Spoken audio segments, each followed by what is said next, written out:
સંત કબીર સાહેબ સાખી। હિન્દુ કહું તો હું નહીં, મુસલમાન પણ નહીં, પાંચ તત્વનું પૂતળું એ બી ખેલે માહી। કબીર સાહેબનો જન્મ ઈસવીસન 1398માં થયો હતો।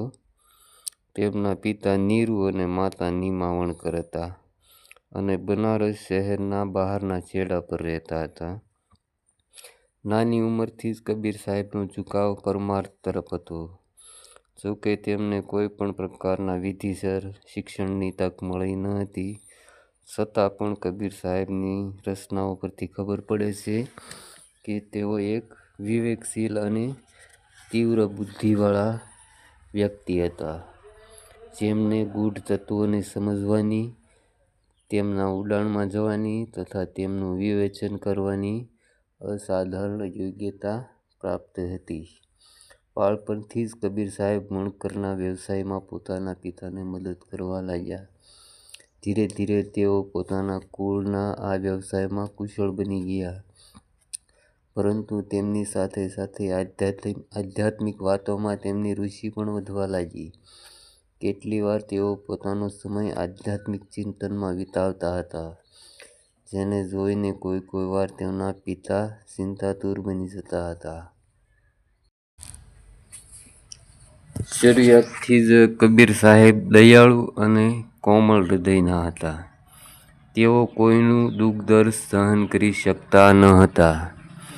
ઠંડીના દિવસોમાં એક વખત કબીર સાહેબ તેમના પિતાના આદેશથી કાપડ વેચવા માટે બજારમાં જઈ રહ્યા હતા। રસ્તામાં તેમને ઠંડીથી ધ્રુજતો એક ગરીબ મળ્યો। તેની દશા જોઈને કબીરથી રહેવાયું નહીં અને અડધું કાપડ તેને આપી દીધું, પરંતુ તે ગરીબ માણસે બાકીનું કાપડ પણ માંગ્યું। કબીરે તેને ના પાડી શક્યા નહીં અને પૂરું કાપડ તેને આપીને ઘરે ખાલી હાથે પાછા ફર્યા અને પોતાના પિતાની નારાજગી અને ઠપકો ચૂપચાપ સહન કરી લીધો। કબીરના પદો પરથી ખબર પડે છે કે પોતાના જિજ્ઞાસુ જીવનના પ્રારંભમાં તેઓ કેટલાય મહાત્માઓને મળ્યા। સંભવ છે કે તેમનાથી કબીર સાહેબને સંતોષ ન મળ્યો હોય। બનારસના છેડા પર રહેતા તેમને શરીયત અને કર્મકાંડની પોકળતાનો ખ્યાલ આવી ગયો હતો। તેમની શોધ બહિર્મુખી પૂજા પાઠ, પ્રાર્થના વગેરેથી કોઈ ઊંચી વસ્તુ માટે હતી।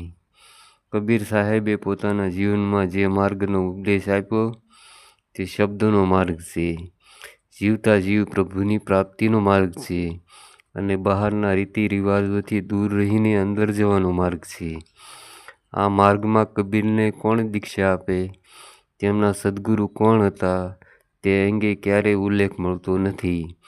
કબીર સાહેબે પોતાની રચનાઓમાં પોતાના જીવન વિશે ઘણું લખ્યું છે, પોતાના સદગુરુ વિશે તો તેમણે કંઈ પણ કહ્યું નથી, પરંતુ સંતમતનો એ અટલ સિદ્ધાંત છે કે પૂર્ણ ગુરુ વિના જીવને શબ્દની પ્રાપ્તિ થઈ શકતી નથી। સ્વયં કબીર સાહેબે પોતાની વાણીમાં ગુરુ અને ગુરુ પ્રત્યેના પ્રેમનો અપાર મહિમા કર્યો છે। એ નિશ્ચિત છે કે શબ્દ માર્ગમાં દીક્ષા આપનાર કોઈ સંત કબીરના ગુરુ હતા, પરંતુ કેટલાક અન્ય સંતોની જેમ કબીરે પણ પોતાના સદગુરુનું નામ પ્રગટ કર્યું નથી।